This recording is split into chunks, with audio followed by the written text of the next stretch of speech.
Hey everybody, how's it going? This is Ryan, Freaks of Death Metal. Today my guest is Ricky of Arcana Pickups.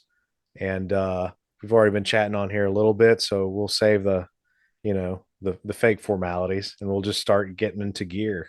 But Perfect. so Ricky, first and foremost, thank you for taking the time to come on here. Oh yeah, thank you, Ryan. I appreciate you having me.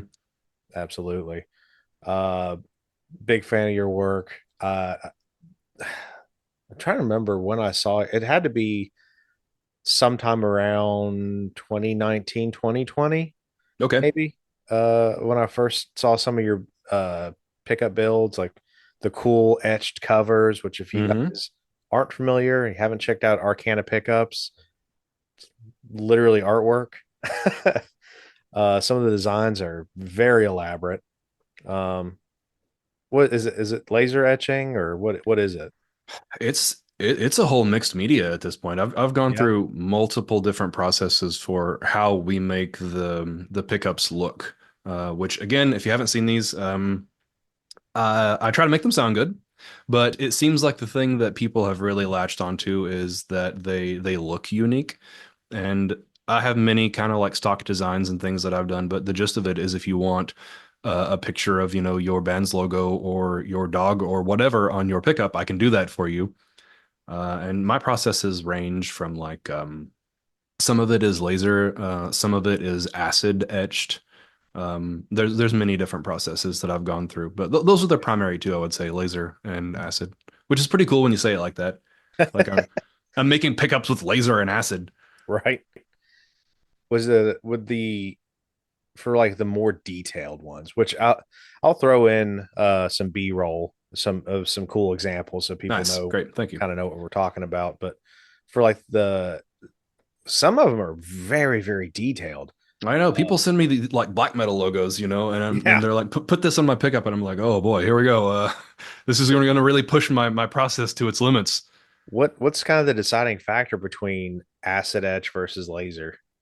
So you'll find that the cleaner looking ones, the very Mhm. crisp and sharp and very detailed ones that look really nice and pretty, those are the ones that I'm using laser processes for. And Okay. then the ones that look really gnarly and scary and messed up and like you dug it up somewhere, Hmm. those are the ones that I'm using acid for. And I do have crossover pieces as well, in which like the piece might be acid etched to get that kind of like a like antiqued or like that sort of look, but then the design on it is done with laser so that the design is very crisp.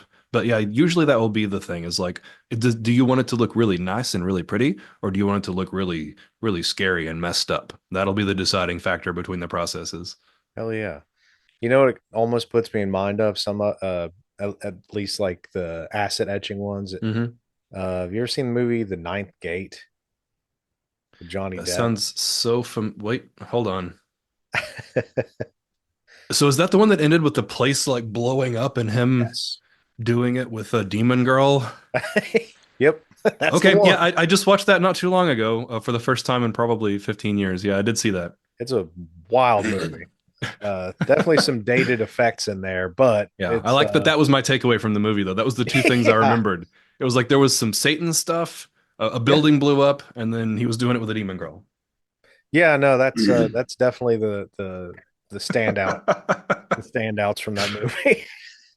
But yeah, like big part of the movie is him trying to find like these original prints of this old like text or script or Oh whatever. It's yeah, and like there's these cool old like woodcut like etchings yes, of like pictures in there. So yeah, that's actually intentional, believe it or not, okay, because my processes don't really do shading very well. hmm, So if you're trying to do like a painting or a photograph or something that has a lot of shading detail, that doesn't tend to translate very well on my mediums. But like if you want to do something that has almost like what would work for a tattoo, like if you sure, have like your shading is like crosshatch or like stippling or something like that, mm, as in those old, woodcut yeah, images, that translates very, very, very well to my processes. So I try to kind of lean people towards art that will work well for my processes when I can. sure, that makes sense. Okay, cool. Unintentional parallel. Yeah, there we go. um, 13th Gate Arcana crossover. the collab that everybody wanted. I It mean, was, we all grew up on like weird old horror movies. How oh else would yeah, we have ended up here? So absolutely. all of that has to be influencing everything we do, right? Right. Um, for the last few years were some of the first times like writing lyrics for some of the different projects I've been working on. Okay. And you're like, what do I write about? Weird old horror movies. Yeah, yeah, almost all of them have been horror movie, either horror movies or crazy like old war stories that have been passed on. That's Okay. about it.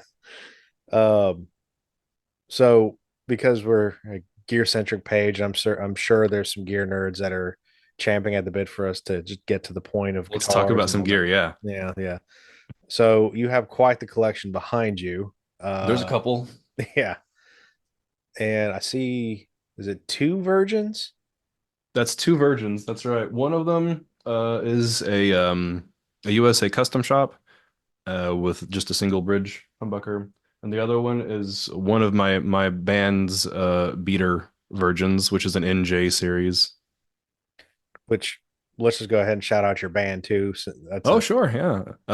Well, side note, if you want to hear any Arcana pickups, all of my band's material was recorded with Arcana pickups, so you can kind of like get a pickup demo if you check out the band too. But the band is called Cavusum, Cavusum, and you can find that wherever you listen to music. hell yeah. I think you sent me some stuff like It's quite a possible. while ago. I don't recall, but Yeah, I had to go back and look, I'm but working on mixing an LP right now, and we have two EPs that are out at the moment. nice. That the pickup that you made for me, I still Hmm. have sitting over here in my Nice. toolbox.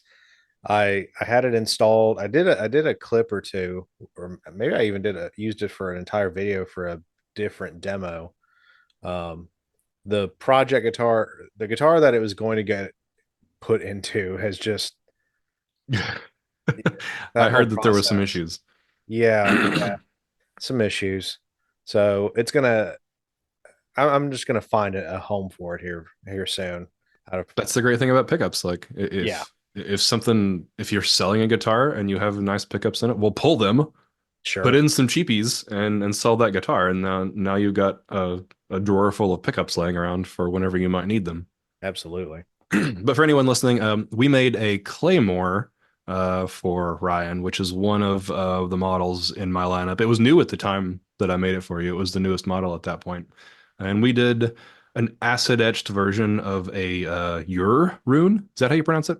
Ur? That's how I pronounce it. Okay. None of us actually speak like ancient Nord, so we don't know. Yeah.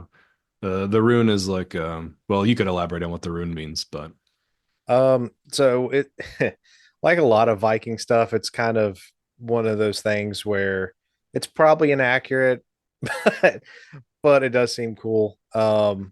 It's a very argued thing, but in essence, it is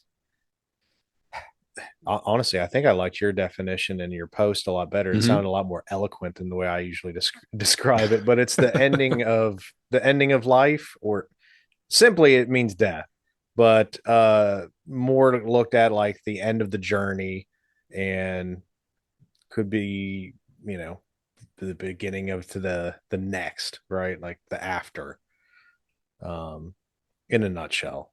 Yep. But yeah, I think yours I is likened what? it to the Death Tarot card, which is Mm-hmm. also very similar. Yes. People are Um, always like, in the scary movies that we were talking about, they'll draw that card next to the devil card, and they're just pulling out all the creepy looking cards, right? But yeah. what that card really means is just a natural phase of life is coming to an end, and Mhm. typically, not always, but typically a new one then begins from that. Right. Yeah. Not necessarily like somebody is going to die, Yeah, but just, you know, maybe they're getting ready to graduate college and go out sure, on yeah. their own, This or 4 years is starting a over. Your family. experience here. Yeah, starting a family, or your kids are moving out, or whatever. Just from one phase to the next. Hmm. Um, So that's what we made for you. How long was it ago? It was probably a year or two ago at this point, right? it has to be about a year. Yeah. Yeah, because that's about how long I was waiting on that guitar. You mark time by guitars. Yes. You're like, well, I had this guitar at that point, and I was looking for that guitar, and I got that one at this point. Yep. Exactly. Yep. Every calendars are marked with just gear. Yeah. That's why I have to have at least 12 guitars around when I turn in a circle and look around me so that I can use it to mark time. Yeah. Um, which the Claymore though, Hmm. for the people that maybe haven't got to try it yet, or if you're just looking through the catalog trying to decide which ones to check out, it is isn't it it's been a minute since I've looked. Isn't it's around 17K? Yeah, just a little over 17K, and Okay. its default is Alnico 5. And it has some, without getting into too much detail, it has a little bit of secret sauce to push that recipe into kind of a new territory too. Mm, okay. Uh so just on paper, a lot of the ingredients and the output and everything just read like, okay, it's seems like familiar territory to me, like Hmm. kind of my comfort zone. Um, it sounds like a meaner, more hi-fi, at least to my ears, Hmm. version of something that I'd be more familiar with. I don't like to make a direct comparison this to another. Please do. Anybody Okay, that you compare it to, I'll be honored because I probably grew up okay. playing those pickups. So uh I guess my comfort zone's always been sort of like a Duncan JB, right? Yeah. That's home base. And then I kind of measure everything sort of from there. Um, you take something like a Duncan distortion. It's like, okay, now it's a JB, but more gain. It's not as Yeah. articulate, it's a little bit more mushy. The distortion is a JB with double thick ceramic magnet essentially, so you get Right. ceramic flavor and more intensity of magnetism. Sure. And I grew up playing both of those pickups. Those were essentially my default pickups. Like I had some EMGs and some DiMarzios and some other Hmm. stuff too, but like I was mostly a Duncan guy until I started winding. And I Yeah. still am. Like I still love Duncan pickups. So you'll find that there's a couple of my pieces that are uh not spoken of this Hmm. way, but they are homages to the pickups that I grew up playing, you know? Nice. So again, the Claymore, that's not the case for the Claymore. It just happened to land in that realm. But like I have a pickup called the Morning Star that was my take on the distortion. Like Yeah. the distortion with some more articulation and like not so ice picky Hmm. in the highs. And then I have a set called the Halberd that was my take on the JB, which again, trying to make it a bit more articulate, a little bit more open sounding than the JB is. It can be a little compressed Hmm. and to remove that ice pick from the highs. So there are a couple that are like, they're not copies of the recipes. Hmm. Like you'll see, even just on paper, there are differences, in the recipe, but it was like my take on it, my homage to those pickups. Yeah. So lots of respect for Duncan. Love those guys. Sure. And the Claymore, it it's mean. It's got output without being mushy. Like it's very articulate still. Nice. Um, because I was definitely like first thing I was doing was trying to do some black metal stuff, arpeggiating chords with gobs of distortion, all Hmm. that fun stuff. And the high notes, they never get ice picky. Everything just rings through crystal clear. Um, just not to blow smoke up your ass. It's like it's exactly what I want in a passive humbucker Phenomenal. for metal. Like It it's just might be great. what I want too, honestly. Like it's a pickup that like I love how the Claymore responds to palm mutes. In particular, I really Hmm. like how it feels like it has this like low mid thing that really hits you in the chest. Yeah. Like when you do a palm mute, that's where I feel like the wind hits me is in the chest, and I love that about it.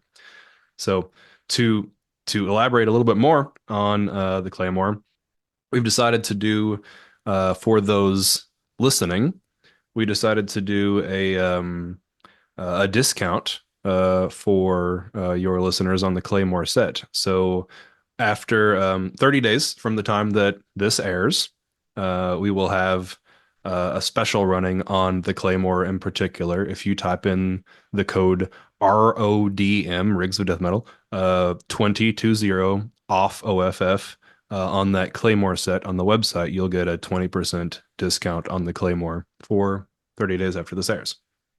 Hell yeah. And yeah, I think I'm gonna try to have a focused video on it here soon. Nice. Um, hopefully to try to coincide with said discount. Wonderful. But you um, can hear lots of demos on the website and stuff too. Like if you go to, where the Claymore is on our website, and it's just arcanapickups.com, ARCANA. I try to record demos of all of our pieces, and I'm not the greatest at it. I could definitely do more when it comes to that. Like people are always like, "Where's the clean demos?" And I'm just like, I don't know. Uh, the thought didn't occur to me to do one, I guess. Um, like, yeah, so did you like, see the pickups with the demons on them? And you're like, I wonder if I can use that for my jazz combo. right, can I put that in my strat? And yes, you can. The answer is yes, you can. You'll just have a demon humbucker in your strat. So Yeah. that's gonna be badass. Um, one more note, by the way, on the Claymore that I don't know if I've got to. I don't remember if I mentioned this to you or not that I liked about it, and then we can finish going over gear. Yeah. Um, Mid range, Hmm. perfectly dialed in, Oh, great.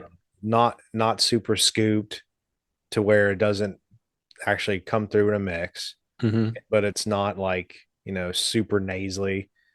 Like I always like the Nazgul an Oh awful lot yeah, as well, but nasally as hell, yeah. super nasally with that mid range and certain notes that you just really hear it and you're just like, it's fine. It's I do like the Nazgul. I have one in my. I have a solar baritone up here, and I have a Nazgul in the bridge of it right now. And for something lower than C, sometimes Mhm. that nasally mid thing will kind of help it to Sure. pop. But if you're like in C or D, that's kind of the range that I like to see a little bit more flat of an EQ. Hmm. And that is the range that I really like the Claymore for. If you're doing something in C or D, standard or drop, like in that Right. range is where it sounds the best, in my opinion. Obviously, you can use any of these pickups for any tuning, but that's what I find that I jive with when I'm playing it. Yeah. The when I had it in my Ibanez RG, that's kind of like my designated pickup demo guitar because it's got the solderless Oh system yeah. in it. And I've been keeping that one in C sharp for like the past year, either D standard or C sharp, and yeah, great. Just everything cuts through. But yeah, let's. I see a couple Jacksons, and then is that an Ibanez Iron Label? That is an iron label. I just got that one recently because I needed something to test out. All of these guitars are pickup testing guitars. I don't have a guitar that isn't a pickup testing guitar, I guess. Like that's just the nature of my life. But I got that one because I needed something to test soap bar, seven string soap bars in, which I didn't have anything routed for that Hmm. prior. And funny story with this one, I march into like a music store here locally in Portland, and I'm just like, I need a soap bar routed seven string, and they're just like, well, I don't know, we don't have one or whatever. And they start looking around in the back, and they find this one.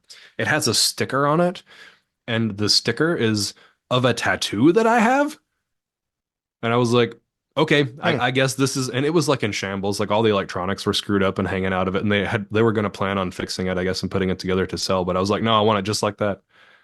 So they sold it to me for almost nothing. Hell But yeah, yeah. strange story. It has a sticker on it of a tattoo that I have. So I was like, I guess this has to be my guitar. What is the tattoo or It's slash like sticker? it's like a skeleton Ouroboros. Oh, okay. Yeah, so it's like a skeleton snake eating its tail, which I thought was creative when I came up with the tattoo design, but I guess Yeah. they make stickers of it also, so shit. Yeah. I feel like somebody used it for an album cover too, maybe. Of course they did. You I, can't be original these days, right? I no, I mean the Ouroboros is still way sick. Um, again, some more Viking stuff, And but in that one, I actually have a Claymore right now. There's a Claymore bridge in like a soap bar format in that one. nice. So if you have a soap bar routed guitar and you want to go passive with it, Hmm. We can still do those. Hell yeah. Next to it is another seven string that's a Jackson Rhodes V seven string, which was the first seven string that I bought. I'm not a huge seven string guy really. Like I don't play them a lot for Hmm. my own band and everything. But obviously there's a lot of seven string players out there, so I had to grab a couple seven strings to be able to make and test pickups for. Sure. I you don't hear a whole lot of black metal bands using seven strings, but I always Yeah. think it's super cool when they do. Like Portal, they they might have even dabbled with eight. I can't remember now. Yeah. The Um, first band that pops in my head is Dimmu because they have a couple of seven string heavy records. huh. Like Death Cult Armageddon, there's like a few songs on it that they use a seven for. Okay. I'll have to pay closer attention. I guess I think it's in my brain, I'll just automatically like associate bands to only play in A X certain or guitar. something. Yeah. Yeah. Like That from that. confused me too because so they did it smart on theirs because they didn't just start out chugging on the low Mhm. B, you know? Like they had a song that was in like, I don't know, C or whatever, and then suddenly you work your way down to that Mm, lower note and you're like, "Ah, we're using seven strings here." Like and it kind of freaks you out for a second, right. which I love. I think Sure. this the first song that I heard that in was like Vredis Bird, or again, Yeah. I do not speak Norwegian, so there's not a drop of Norse blood in me. So pardon me, anyone who's listening that knows how to pronounce these things. Um, but yeah, in that song there was like a bridge type riff that I think that they played twice, and they go to like down to a lower note for this, and I was like, whoa, like That we're is on that pretty seventh string now. that is sick when bands can pull that off for sure. I gotta Um, steal that. Like, because I always play in E flat for Cavasum, mhm. so I keep my seven strings in B flat so that it's all tuned, the same. So Mm. one of these days I gotta pull that out and just like play a song entirely normally, but then just suddenly be on that lower string. Oh, absolutely. Try to steal that idea from them. There's a it kind of reminds me a similar kind of trick that I've heard Exodus do. Trying to remember what song it is. Maybe Funeral Hymn or something. Um, it was it was off of I think it was off of one of the Rob Dukes records, where Gary it sounds like a seven string, Hmm. but it's not. It's still just regular, probably detuned guitar, but it's that trick you can do with the Floyd Rose where, like, let's say you're chugging on like the low E string.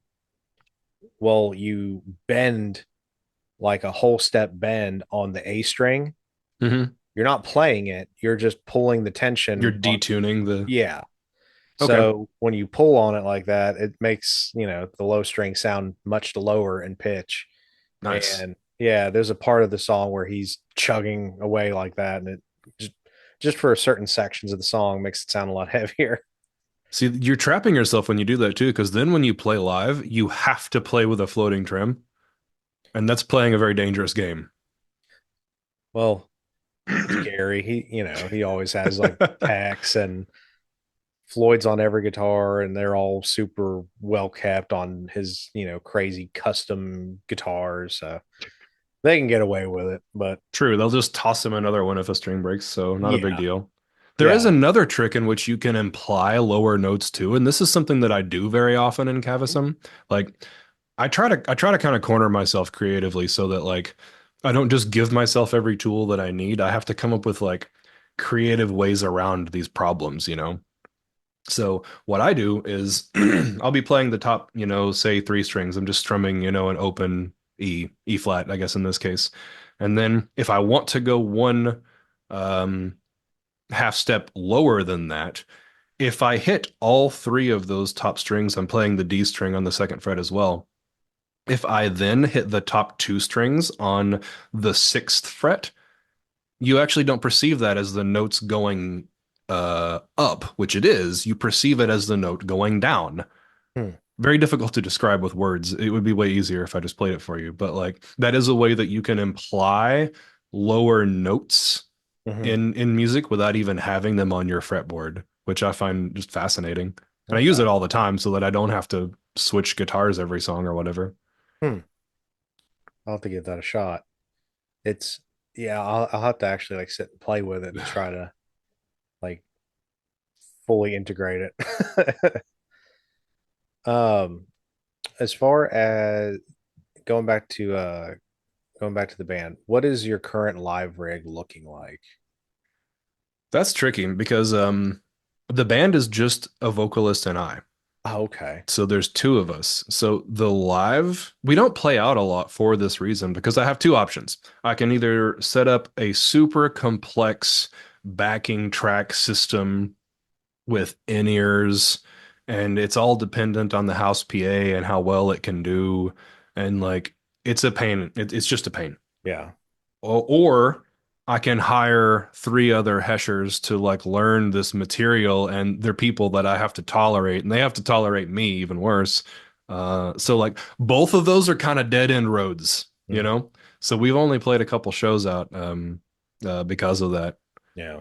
Both of us are kind of intolerable people when it comes to when it comes to creative issues. Like we both really have a stranglehold on the creativity of the band. Like I said, I do all the recording and all of the mixing and stuff for the band too. So like there isn't a point at which somebody else touches this material. Like it's all my vocalist and I brainstorming this stuff up, you know? Yeah.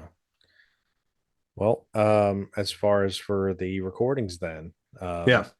like amp tones, Yeah, totally. taps.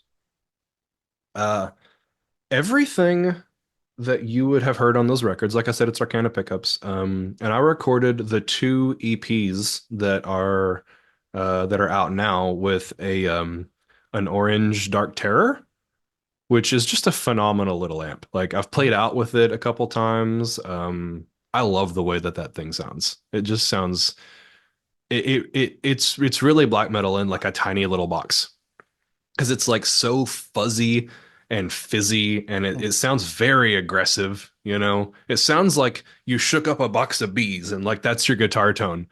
Yeah. So I love it for that. I've run it through 100-watt power amps and stuff to see if I could get it loud enough and everything. And honestly, I've never had any issues with it. But these days, the stuff that I'm recording with is I have I'm kind of an amp guy. I like amps a lot. Um, I have a Bogner Uberschall that I guess I would consider my main amp, my primary amp. Wanted that amp for a very long time. Like that amp is very near and dear to my heart because I grew up listening to, Alice in Chains, and I always loved Jerry's tone. Like he Hmm. is just such a good tone crafter, and he doesn't use the Uberschall a ton. Like he has used them live a little bit. Um, but I figured the Uber was like as close as I could get to his tone in one box, Yeah. without having to find one of those Bogner Fish preamps for Oh like man. $7,000 and a nice VHT or Fryette power amp for another three or four. Like Yeah. that's unattainable to me, but the Uberschall was attainable. So I use the Uber. I also have a Mesa triple rectifier that I like a lot.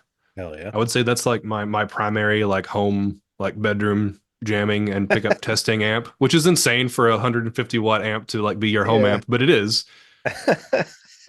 It sounds great at low volumes too. Like what you get when you're playing in the bedroom is like you get all this bass and all this treble and you don't get a ton of mids. And then when you really crank it up, it kind of rolls off that bass and treble and you get more mids. Hmm. So you can kind of make up for that with an EQ pedal a little bit or something. But what I usually do is I'll run all of those amps through like load boxes Hmm. so that I can crank them in the room. Like if I'm just playing in the room and I'm not worried about recording, I use a Weber, the Mass 200 Hmm. for the load box so that I can get some. I don't want to say power amp saturation because I don't think the power amps on amps like this really saturate a lot, No. but like getting the power amp tubes, moving, getting the juices flowing Sure. in those has a sound. So I'll use those for that. Or if I'm recording, I'll do those amps out into like a sewer reactive load and then go from that into my audio interface. And my cab at home is somebody's homebrew 212 cab Hmm. with vintage 30s in it, the Helitone vintage 30s. Oh, okay. And I that's the one that I use at home. And then when we're playing out, I just use Marshall cabs because they're everywhere. They're easy Yeah. enough to get. Hell, if I don't even bring one, some other band will have, you know. Sure. So like it's just those 75s have a tone that like I don't love the sound of it, but it does cut through a mix, you know. Yeah, So absolutely. I use those Marshall cabs live, and then my 212 homemade cab here to play in the room and to test pickups and stuff like that. So those are When- the amps. whenever you're recording your own guitars, are you miking the homebrew cab or are you going load box into IRs? I've done both. Yeah, There for the pickup demos, there's a mixture of stuff. Like you'll hear some mic'd cabs and you'll hear some IRs. Um, But once I moved over to the Uber and to the triple rec, I was just like, I can't mic these. This is too loud. Like, this is blowing my house down and rattling everything in my room apart, and I can't do it. So I have been using Loadbox 2 IRs for recording those amps. oh, sorry about that. Oh, you're good. um Past my bedtime, but have you found any luck? I know sometimes digital stuff just doesn't work for some people. Have you had any Hmm. luck messing with any kind of amp sim plugins or modelers or anything like that? You know, I'm not gonna be a hater because I think it is truly a much more convenient way to go for some people, you know? If I was playing out a lot and I had to carry all my own gear, I would not be carrying this Uber with me. Like Sure. it weighs 75 pounds and all of it is on one side of the head. Like it's very out of balance. On that transformer side, it's very heavy. I would not want to take stuff like that around with me alive. And if I could get like some kind of I don't even know what the cool emulator boxes are these days. I'm not sure anymore what the cool ones are. There's so Um, many. I know. But you hear about, Megadeth or Metallica or somebody like playing with these, emulators. Yeah, Because it doesn't matter for them. All their stuff's going to front of house anyway, right? sure. Like in the kinds of places that I play, I have to have a cab pushing some power in order to be heard. Like if I were to Yeah, try to, I'm trying to send backing tracks to a PA and it sounds awful. If I tried to send my guitar to a PA, it's not happening, you right. know? So I have to use amps for that reason. That said, I will sometimes record direct into my interface, just to get some idea out quickly, and I'll use like the Neural Sure. plugins for that and stuff like that. And I have several others too, like I can't remember the names of all of them right now, and tons of IRs for cabs and stuff. But if I'm being completely honest, it doesn't make me happy, you know? Like Yeah, recording direct in doesn't give me the joy that warming up my room with a bunch of tubes does, you know? right. I just like that sound. I like how um, when you plug a passive pickup into directly into an amp, and that out of speaker cab, it creates a complete circuit. Mm. You know, the everything that happens from your fingers to the strings is interactive, and there's a push pull that happens there. Hmm. And the harder you dig into it, well, then the more it responds and the more output it gives you. And like it's very reactive in that way. Even just putting like a drive pedal ahead of your amp kind of breaks that a little bit, even though I do use drives quite a lot.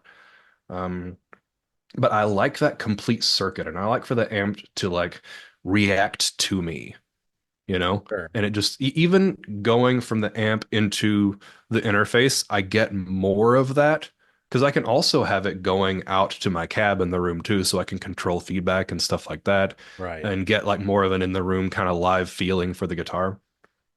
That just makes me a lot happier than Yeah. playing direct in does, you know? Um, so I'm gonna drop a little secret though Hmm. in relation to this topic. Okay. It's not done. I have something in R&D stages right now, but since the topic came up, I will share that I am working on a direct in specific pickup. A Okay. pickup that is designed to go into an audio interface and to sound best in that application. Because so far, all of my pickups have been R&D'd on tube amps, you know? That's what I love, so that's what I do. But I recognize the convenience of going direct in Hmm. and how you might want different things for that than you want playing live or just Yeah. jamming in a room or with a band. So that is something that's on the table, and I'm excited to ultimately get it done. Okay. Uh, on that note, nerdy recording question. Um, are you doing it more like running into the like a high Z input or whatever of an interface, or are you messing with running into a DI box first? And if so, are you doing like active or passive DI or both? Those are nerdy recording questions. For for the band or for pickup R&D? Pickup R&D for that specific pickup you're mentioning. For pickup R&D, my intention is to go straight into an interface. Okay. The object isn't to use a DI box for this application. Okay. Yeah. I told you it was nerdy. But for many other applications, Hmm. everything that you just said also applies, depending on what I'm trying to do. Sick. Gotcha. Yeah, 'cause it sounds cool. Um, the idea of having one that could work in all three scenarios sounds really cool to me. Hmm. Um, because I've always, and this could be very outdated, but this is just something I heard from, I think James Murphy threw this out there once upon a time to somebody somewhere. Don't quote me exactly, but it was sort of like active pickups get a passive DI, Hmm. passive pickups get an active, and depending on what your interface is, maybe not direct in, although most of them are, Hmm. they're all pretty much pretty good these days. Like Yeah. you get, yeah. I don't know. That hasn't been my experience. Like I wanted that to be my experience, Hmm. which is why I have a bunch of like a pile of DI boxes laying around Yeah, for different applications. But I didn't get a wildly different experience from a passive DI to an active DI. I didn't either. Like they didn't treat me wildly differently. So I was Sure. just like, well, why do I need one more plugin? Like, Yeah. I haven't either. I think at best, some of the hotter pickups do better if I do a D. If I'm having like problems like clipping hmm going in, I have a passive DI box now that I'll use. Like I have a active 5 string bass that if I don't use the DI, I'm almost guaranteed to clip. With what kind Like of pickups in it? so they're actually like stock Fernandez active pickups. Those brand pickups, like you just get the Ibanez brand active pickups or the Mhm. Fernandez brand active pickups. Those are the secret weapon of bass. I swear it. Like I have heard so many cool sounding, just Yeah. whatever their R&D team cooked up active pickups, or even just a passive pickup with like an active preamp. Hmm. Those sound so cool for bass. Like Absolutely. I love a set. This is a weird situation because I don't make a ton of bass pickups. I do make some, Hmm. but all of my pickups are passive. I do not make any active pickups, but I have a personal preference for active bass pickups. Okay. I like actives for bass, and I kind of can't stand most actives for guitar, personally. That's You're, just my own take on it. you're not the only person I've heard say that either, though. Like, like so many people that are staunch passive only guys still like active bass pickups. It's probably because we're terrible at playing bass, and anything that will help us to play bass is better for us. For me, I know that checks out. So, like, Like I play bass like a guitarist trying to play bass, and I know it. So mhm, like anything that will compress my bad picking technique on bass, anything that yeah, will send out a more compressed signal, a more consistent signal is going to help me in the end. Whereas like on guitar, I want it to be as dynamic as it can be. I want to get all of those little like nuances of flavor from my playing in there. yeah, And actives. a lot of the time kind of ruin that for me on guitar. Like there are some actives that I really like. Like I do like EMGs. I like the 8185 combo. I Mhm. always have one of those guitars around, like it's Sure. a sound that you just have to have in your toolbox. Yeah. And then like I think the Duncan Blackouts are surprisingly good. Like they're Those are pretty very good. loud. They're very hot and very loud. But they have kind of a cool sound. Hmm. Um Especially I like them for the seven string. But those are about the only active pickups that I like. Like everything else that I have played has been, too consistent, not dynamic enough, Hmm. too sterile, too hot, too loud, Yeah. that sort of thing for my personal playing taste. Like I'm not hating on them. Obviously, many people make them sound great, but it's not my personal taste. Sure. Um, I think I've got I think I've got two active guitars at the moment. I've got my custom. It's got an 81X and the Steve Lukather Hmm. X Series single for the neck, which I love. It's like one of the best single coils ever. Um, and then I've got an Eclipse that has like the Hetfield EMGs. Okay. The dynamic range on them is cool, and I like it better than just like the stock 81, 85 or whatever. But so much gain in those Yeah. pickups, like just so much, especially for like I have like an Engel preamp in the rack behind me and stuff. Like Hmm. I don't need extra gain. Like I'm good. If you get me on a conversation about gain staging, I will talk about it all day long. Uh, because well, I'll try to take a brief foray into this so that it doesn't Sure. bore everybody to tears. But my philosophy about this is that there are different places in your signal chain where you can get gain from, and everything can't be on 11 all the time.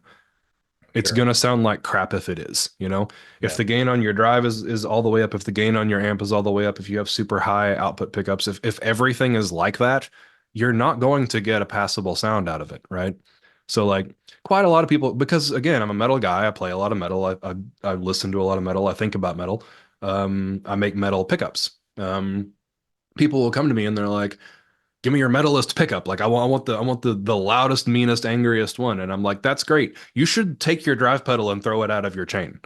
You should take your gain and turn it down 25%. Like because you're going to get, nothing but buzzing sounds Hmm. if you don't gain stage to some degree. So I can take a 7K PAF style pickup and I can make that the meanest guitar sound you've ever heard, Oh, for you sure. know? By just boosting the gain on my amp and my pedal and thinking carefully about my EQ. But then I can also take a 40K pickup, you know, and I can make that have dynamics and clarity again by just dialing in the gain staging of my gear. So you do have to gain stage to make all of these elements sound good. Sure. And I'll stop there. No, I agree. I definitely will adjust either the gain of the overdrive or the amp itself or whatever if I'm going from one guitar to the other, just because of the different outputs. Like I can hear and feel where it needs to be. Because I'm very, very particular about getting some clarity. Hmm. Like we're already playing with a ton of distortion. It probably sounds like a wall of noise to most people anyway. I at least want to be able to articulate and hear my playing. I've spent too many years practicing not to be able to tell what I'm playing. You know, Absolutely. And that's why I that's don't. uh that's part of what ultimately drew me to um making pickups in the first place is that like I wanted that clarity and that dynamic response that you get from from a passive pickup, but specifically from a like what was called like a scatter wound pickup. Like it was probably about I don't know 2015 or so. I became like 14 maybe. I became very fascinated by this concept of scatter wound pickups because I'd never really heard about it or thought about it before, you know. Hmm. Like I had never thought like the way that a coil is wound will change how a guitar sounds. Like that thought had never really occurred to me. But I really wanted to get into bare knuckle pickups because that seemed like the cool kids on the block for metal and for scatter Sure. wound pickups. And I was looking at the price tag on them and I was like, man, these are a lot more expensive than what I'm used to. Like I bet I could buy a pickup winder and try to see if I could bust some of these things out for this price. And like, obviously, I spent way more on pickup making supplies and a huge time investment to learn how to make them. But then ultimately, that is what I got out the other end is like, you can have a very loud, very aggressive, very mean, angry, pissed off sounding pickup that can also showcase your playing.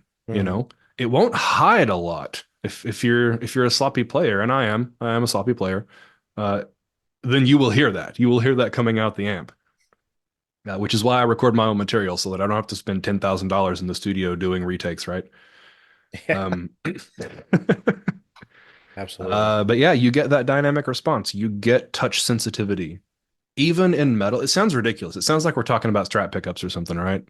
When I'm talking about touch sensitivity here, Right. but it does still translate in metal. Like that musical, like brass bell, like high-end characteristic that you get from a Scatterwand pickup, that will still come through, 6 gain stages on your amp. It will ultimately make a more dynamic sound. You know who has their shit dialed in like perfect, like what you're saying, has historically played, not the crazy hottest pickups ever. Doesn't play with very much gain out of the amp. They just pick like hell and are very just like they embrace the dynamics and they abuse it. Eric Rutan, Okay. uh, like his guitar tech has a YouTube channel, and it's always said, everyone is surprised when they play, Eric's sound. It's almost sounds like borderline like a classic rock tone Yeah. compared to what it actually sounds like, but that's because he just picks the living hell out of it. I Um, wonder if he's I don't know a ton about his setup, but I wonder if he's using like pretty heavy gauge strings and like really digging into them. Can anybody um, confirm or deny this? fair. I think like 11 to 50 something and C Okay. standard, That seems about C average really sharp. for what you would do for something like that. Yeah, and I know for a long time he was playing like Gibson Dirty Fingers. Oh yeah. Those are Um, cool. yeah, yeah. I mean, they're cool. They're not like that much hotter than like a JB or a distortion, you know? Yeah. That's Um, the range that I like. Like if I'm being yeah. honest with myself, like that like 13.5, maybe 14K up to about 17, 18K. Hmm. That is my ideal window for a guitar pickup for me personally. Now I do have lower output pickups. I do have ones that are in, the PAF range, and I do have much higher output pickups like the Ballista is almost 23K. Um, which isn't even that crazy now. You've got like people making 100K pickups. Um, That's I would but have to lower that so much into the body. and Like, maybe you would get something cool if you did. I don't know. yeah, The hottest one that I have is a Duncan Slug, and it's like 40K, and yeah. it's a very strange sounding pickup, but I like it a lot. I think that's the one Um, I was thinking of. Somebody had it and they just brought it really low from down from the yeah, string to kind of get it like a sweet spot just because it was so hot. yeah. But So not really the thing that I typically go for and the thing that I typically do, but that's mhm, because of my gain staging. That's because sure, of how I go about setting up my drives and my amps and stuff. So like you can make almost anything metal. yeah, Everything will every pickup. I shouldn't say this to my clients who are listening to this right now, but you can metal with any pickup. yeah. Mine are just easier to metal with and they look cooler. That um that's kind of a similar idea to something that I've tried to kind of put out there in a lot of like the demo videos that I've done. We've taken a whole range of different uh pickups, pedals, different things. It's like no matter what the application is, if you know how it works, you understand gain staging, you can make almost any setup get there, you Yeah, know. Um, just a regular like, TS9 or a Boss Overdrive or something, you can make just about anything work, you it's know? true. But I mean, I was playing metal when I was a kid on, a Strat with a crate amp because I just didn't have anything else. It's what I had to work with. So like I managed to make that metal. And then you see like, in the earlier, I guess not earlier, but like mid days of Metallica, they were like playing strats and stuff. And you're like, Yeah, well, I guess they're pulling it off too. Like, yeah, um, absolutely. I think Kirk still has like a Strat, like an EMG Strat pick guard that you can buy, like a pre-wired thing. mhm. Um, which I'm pretty sure Obituary's done that. Like, uh, yeah, seeing like just straight up regular traditional strats in death metal is a and black metal. Yeah. It's just a really fun thing for me. I don't know why I think it's so cool. Like, I like it when people can make stuff like that work for them. Like, it doesn't work for me. Like, mhm. I like black pointy guitars. Like that's what I Oh yeah, like, Like my probably one of my favorite guitar shapes of all time is the Jackson Warrior. Like I think it's hell yeah, just the perfect guitar shape? Like it looks really aggressive, but it's also like so comfortable to sit with. yeah, Like the way that that bottom horn holds the guitar up in classical position just feels so good, you for know? sure.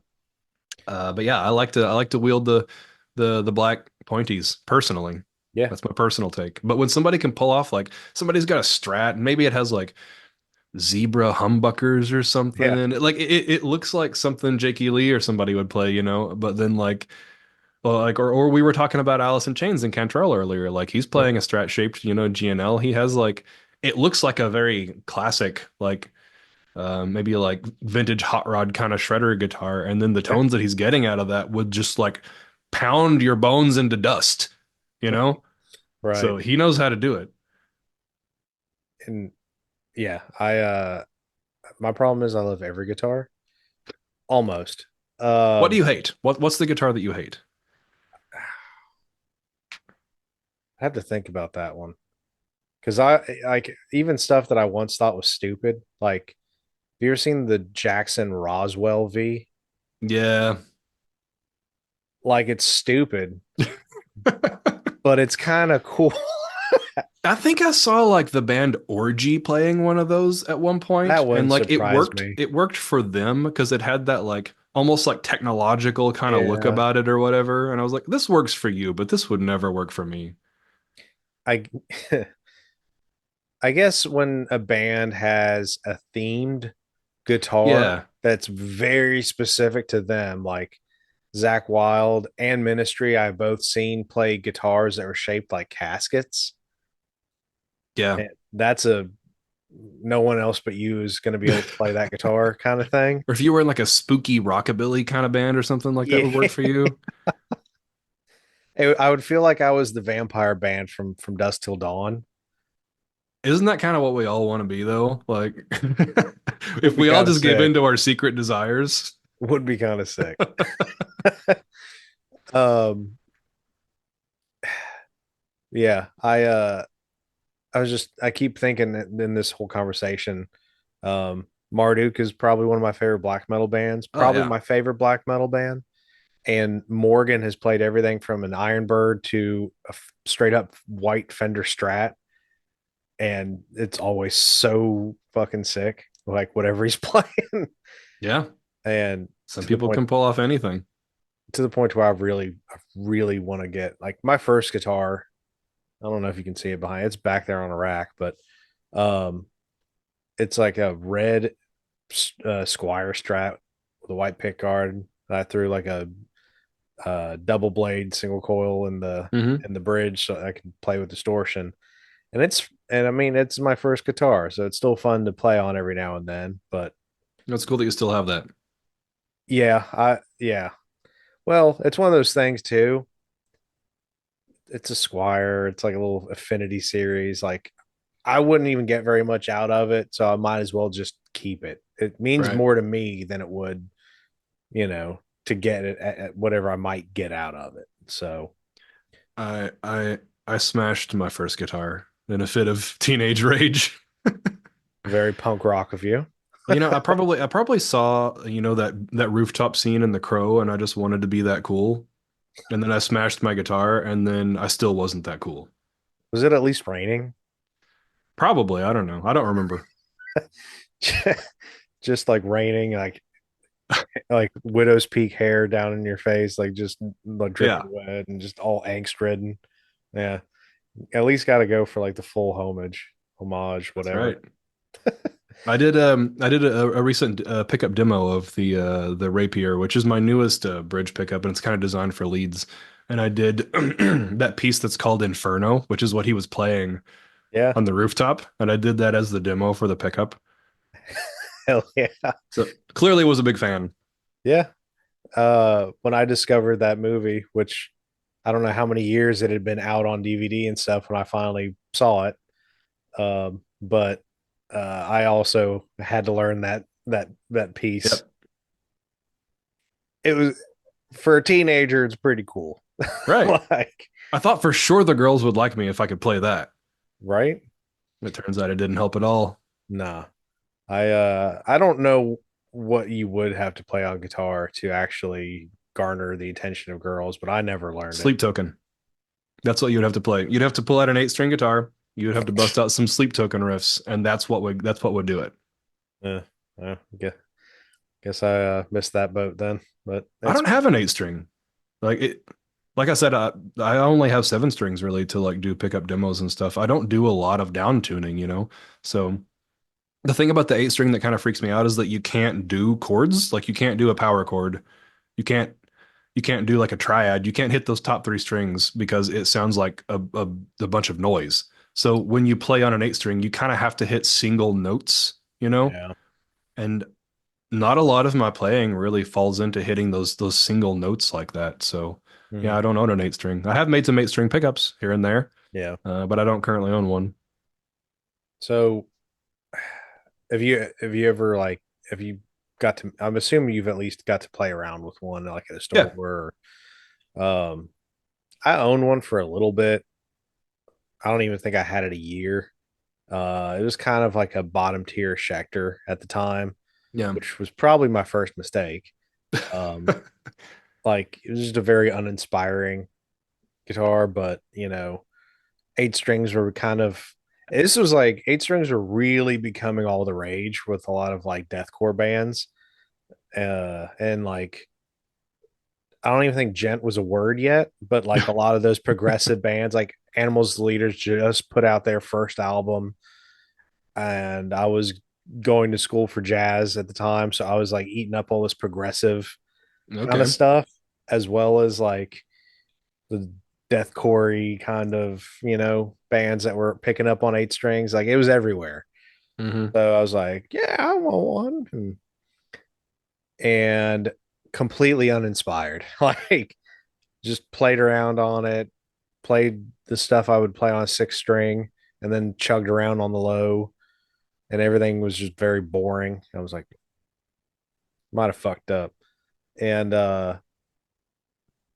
it got better. Um, I found out like the Acacia strain when they were using eight strings, they would Hmm.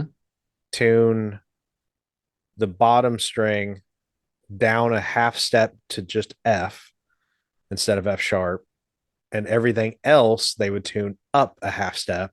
So you were playing drop F. Yeah. And I guess just it made it just a little bit tighter and more articulate. And all of a sudden I could kind of riff on it. And I was like, oh, this makes way more sense. It sounds a lot better to me now. I Uh mean, that makes sense because, like, think back on the origins of the seven string, you know, where like Vi was working with Ibanez to get like an extra high A string or whatever, and like the physics of that don't work. You can't make a string that small and tune it to that pitch. right. And then people were just like, "Well, I'll put a bigger string on it instead." Like, it's not what the intention of the instrument was, you know, but like people learned how to make it work. So maybe somebody will take the eight string and they will turn it into something that I can work with, that I can Yeah. enjoy. Yeah. They It's probably multi-scale is probably the answer because like it does feel very strange to me to have that many octaves on the same scale length. Like mhm, that feels weird to me. But then that makes I sense. also don't own any multi-scale instruments. Like I've made multi-scale pickups for Hmm, people. But yeah, I don't own any multi-scale instruments just because again, it's not something that I have personally needed. sure. But I bet if I played an 8 string multi-scale with a little tricky tuning like that, maybe that's where it would start to make sense for me personally. Maybe. I've only got to play two, and it was like in a guitar store, so not a ton of time with them. Yeah. Uh, they were yeah, both 8 strings, both multi scale. One was a Legator, Okay. and the other was a Strandberg. Um, the Strandberg with was it an Ender neck or whatever, where it's like the three different flat planes. You know what I'm Oh, talking this is about? something I have never played. Oh, okay. So one of Strandberg's like patents is the back of their guitar neck is actually it's not round. It's three like completely flat planes that you can just rest your thumb on depending on Okay. whether you're, where you're wanting to play higher or lower. And the middle like flat plane actually kind of curves a little bit as you go higher up the neck as you would be reaching your hand around more. So the whole this thing with Strandberg is everything is supposed to be designed to be as ergonomic as possible. That explains why they're so ugly. Yeah, exactly. No offense and no hate to Strandberg. I love that people are thinking about the ergonomics of these things, but like Yeah, a guitar is here, I'm going to say something that's kind of inflammatory. A guitar is an inherently flawed instrument. Like everything that we think of for a guitar, from the scale length all the way out to the speaker cabs, is completely incorrect as far as audio goes, sure. right? But it's also the sound of it's the sound of rock and roll, right? Like we're taking some crap that we've got and we're working with it and we're making it loud and we're making it angry and we're making a statement with it. So like I'm glad that Strandberg is making guitars make more sense, but I need a challenge when I pick up a guitar. That guitar's got to fight back a little bit, man. Yeah. Like it's it has to just embrace the fact that its scale length is wrong and the everything is wrong. So so you wouldn't go for a 9 string guitar with true temperament frets Hmm. with an Evertune bridge Yeah.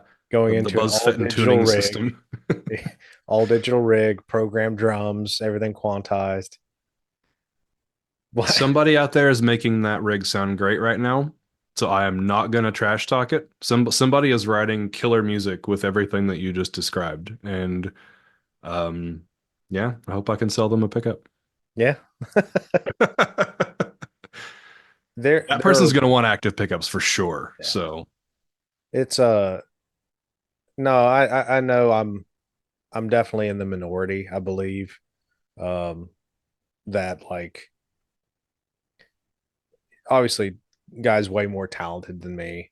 Um, you know, putting out music that is meeting, if not exceeding, what the today's music standards are or fidelity standards are. It's what people want to hear. They want to hear shit that sounds very produced and sounds very good. That's, I mean, I'm a weirdo and I get excited when I find out there's no triggers on the drums. yeah. And like it's not that I don't hate on bands that use triggers. I think Sure. it sounds cool. I think it Again would with be Nick Barker using triggers. So yeah, if he yeah. can do it, anybody can. There are certain bands that if the drums weren't triggered, I think it might sound weird. I like Yeah. hearing Yeah. clicky kicks, you know, but it's such a cool vibe when there's not, especially if it's something really extreme and heavy and you're like, holy crap, like, it doesn't sound perfect. Yeah. This is something I spend a lot of time thinking about Yeah. because Um, again, I'm recording everything digitally. Like I have the option to make everything perfect, you Hmm. know? And I'm recording in my own home studio, so like I can take as many takes as I need to get like the absolute perfect take. And I could like digitally manipulate that to get it to be perfectly quantized or whatever. But Yeah. like I actually do the opposite in that like I don't think my band sounds terrible. Like we don't sound like a bunch of drunk sloppy teenagers in a garage band, but like I do have to bake in imperfections, you Hmm. know, in order to make it sound organic and in order to make it sound real. So there are instances in which like maybe I'm going from one BPM to another and I didn't nail it on the first, half of the first measure. Yeah. And I literally leave that in my final takes because it feels real. You can feel people kind of catching up with each other and it doesn't snap right into the perfect place, you know? Yeah. Um, and if you snap everything into the perfect place, well then that's fine if that's your musical style. But like in black metal, when you get black metal that's like perfectly quantized and it's like it's too nice and it's too clean, like again, not necessarily hating on bands like Dimmu or like Cradle of Filth or anything like that, but their production is very, very, very good. Hmm. They're working in some of the best studios in the world for metal, and um, they sound great. Again, I can't hate on it. And bands that I love the way that they sound have something similar, like Behemoth. I love several of their records, and like they're also like very, very well produced records. But like there is a certain grit that they're missing Yeah. that when I listen to something like Gorgoroth or Mayhem, I hear that grit, Hmm. you know? So that's something that I very much go for in my band is like maintaining as so much as I can the realism of people playing music, you know? Yeah. Even if it's just me playing music with myself in a room, like I'm recording my rhythms, I'm recording the bass, et cetera, et cetera. I still want that dynamic if I can keep it. Hell yeah. I I couldn't agree more, especially for black metal. Yeah. Um, It's not for supposed to be pretty, man. Like yeah, this is not and pretty music. that's kind of it. It's kind of where black metal came from, right? It came from the super lo-fi. Um, a lot of recordings are just a mic in a room or a couple of mics in a room and the You were band lucky if you playing got a live. mic. Yeah, yeah. You might be recording into a headset your Right, vocals track. right. Um, I like a lot of old like war metal stuff, like I love blasphemy and all that kind of stuff too. Um, death metal kind of even from the beginning with like a lot of the stuff Scott Burns was doing. He was doing kick replacement back in the late 80s, early 90s. Um, if the bands, could cough up the money for it. But Sure. um, but yeah, so it's like from the beginning, death metal was trying to push itself to try to get there. And I think that's a funny thing that I think a lot of fans miss is no, they were trying to go for as like perfect as they could possibly do given the constraints and limits of the technology at the time. Hmm. Um, but as time has gone on, you have bands that were still doing that, and the technology is getting better. So now it's just sounding almost inhumanly perfect. Some And people can pull that off playing live too, though, in ways that I they can't can, even imagine. Like a band that I never really got into in my life, but I had a stint with a few months ago was Aborted. And yeah, phenomenal band. I went through their entire catalog and I was like, this is insane. Like, Hmm. how are they playing this stuff? How can they even remember it all? And it's like, if you go watch some of their live stuff, like it's like it's they can play that. That wasn't all Yes. studio tricks, you know?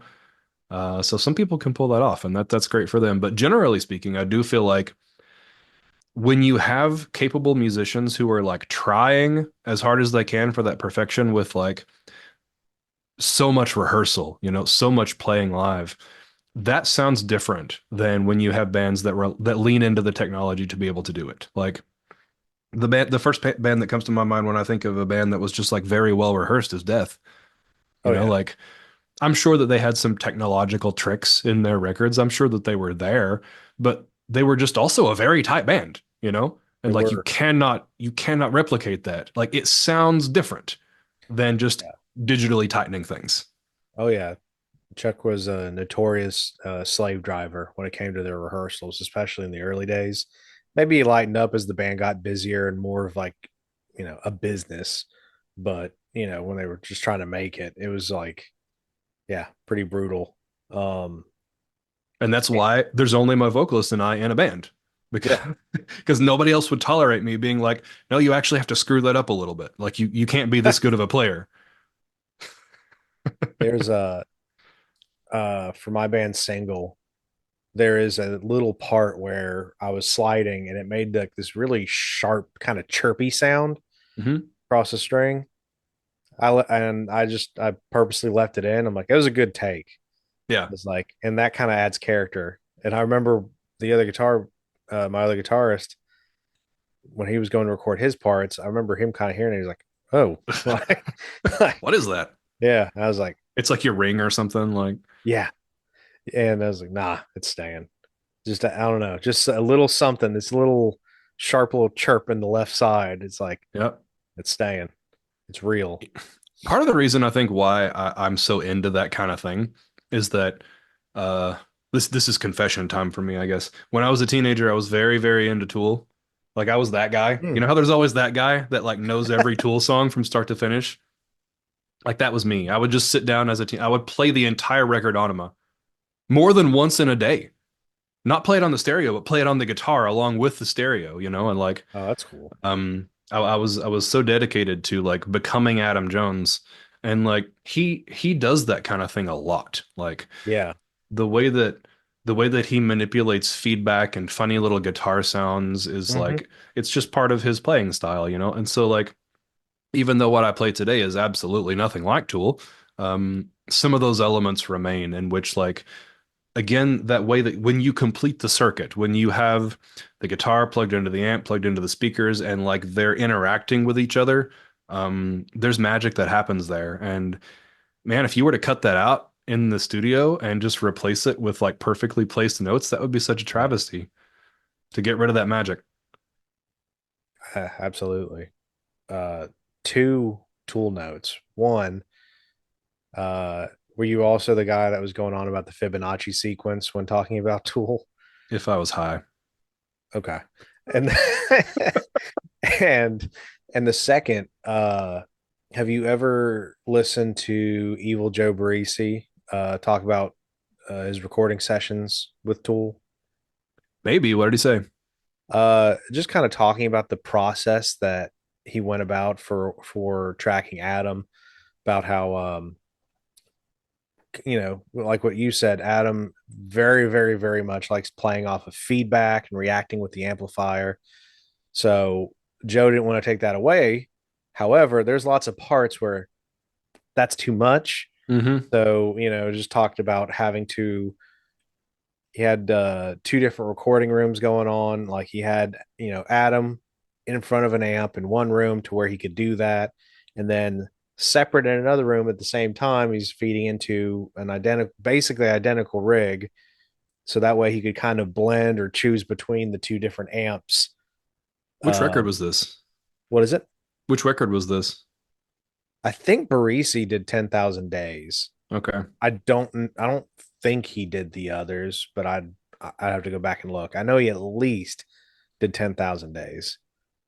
It's Um, wild that they would take that route with it because I feel like it would be so much easier to just record a take in with the player in the live room and another take with the player in, you know, the control room and mix between those rather than sending out to two individual rigs, which seems kind of clunky to me, but I'm not a producer, so what do I know? sure. They they probably like blending it together too to get like a kind of a bigger blended sound maybe. I know because Adam, I think he always played live with like three different heads, like a Yeah, there's couple like of the Marsh. Marshall and then the Diesel and then Yeah, I think it was like either two Marshalls and a Diesel or a Marshall and two Diesels, something like that. But $20,000 worth of gear just sitting in one spot. yeah, all new old stock and like just ridiculousness. I But really like the sound of that VH4 though. Like that's been my kind of like one of my crush amps lately is like I keep just listening to YouTube videos of people playing on that third yeah, channel of the VH4 and I'm just like, ah, gotta get me some of that one of these days. they are super cool. I had a Kemper rack for a while. Hmm. Now I just have the little Kemper player pedal. It's on the desk hooked up in front of me. Um, and it's just such a handy tool. But I've got a bunch of Diesel profiles on there, and Hmm. it's like I'll be watching a video or something, and somebody has one, and I'm like, oh yeah, Diesel. It's like it's not always the first. amp tone I Yeah, go for. But then when I'm reminded of how sick they are, you know, they have a thing for sure. I was in a friend's studio the other day,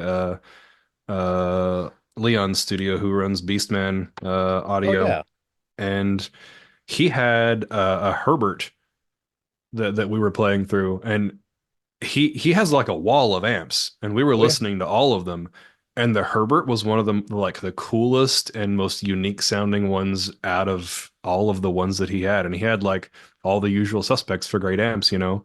yeah, So and I had never even considered the Herbert, like I'd never even thought about it, sure. because I've always been so into the VH4, you know. But like hearing that Herbert, I was just like, wow, this sounds incredible. I feel like since I feel like they were more popular in the '90s, um, just across the board, and maybe Mm, into the early 2000s. And I don't, maybe because they're so expensive, they're a little bit out of the purview of most metalheads anymore. right. But my Anybody can get God, like a 6505 or whatever, but like yeah, coughing up, 4 grand for a head is a little bit different than that. yeah. Um, Something I appreciate about Dietzel, uh, it's the same thing or one of the same qualities I appreciate in Engel. So it Hmm. must be a German thing. Um, the tones are so different, but they both have this level of like just inherent compression to the tone, and like they're both so articulate. No matter how much gain you crank up on either one of them, everything just comes out so clear. Um, Something I really and the tone stack of both amps are different, but Hmm. the feel of both of them is something to be said about that. And not to mention just how absolutely feature laden Ingles Yeah. and Dietels tend to be. Like they're like sports cars of amps. See, that's the opposite of my approach. Like I just want an amp that has one really good sound that comes out. That's all I really need. Yeah. Which is again why I gravitated towards the Uber. Like it does exactly one thing, you know. Yeah, you can Yeah. fiddle with the knobs some, and yeah, I guess it does technically have a clean channel, um, but it does one thing, and that is the thing that it does. So, Yep. and obviously, I was talking about the Dark Terror, which is like it doesn't even have another channel. Like it literally only does one thing. So I seem to be drawn to those like one trick ponies when it comes to amps. And if I had something like a Powerball 2 in front of me, or even like the updated Uberschall, I'd Mhm. probably just be like, this makes too many sounds. I don't know what to do with this. Yeah. Get option paralysis. I would just end up fiddling around with my amp and not playing guitar is what I would do. Get like what amps always I thought looked daunting? One is the Fortin Meathead, I think is what it's called. And then they kind of like rebranded it as the Kirk Hammett amp through Randall later. Oh, It has like four. It's kind of like the Dietzel's VH4 where the it's multiple VH4 of Horton rows. amps. Huh? Too many knobs. Yeah, just a ton of knobs. It's like four channels, and each one has its own individual controls. So the front panel is just enormous. Um, those are That's too much pretty. stuff. Yeah, it's a You know, the lot. the one amp that is too much stuff that I have always really wanted though is the Mark V. Oh yeah, Yeah, the Mesa Mark series. Like they just sound so good. yeah. Like the demos that I've heard of them, I haven't gotten to play one very much, just a little bit, but like that's the one complicated amp that I think I might want, just because the demos have sounded so incredible. I've played a lot of the Mesa after. I think it was after they put out the four, either the three or the four.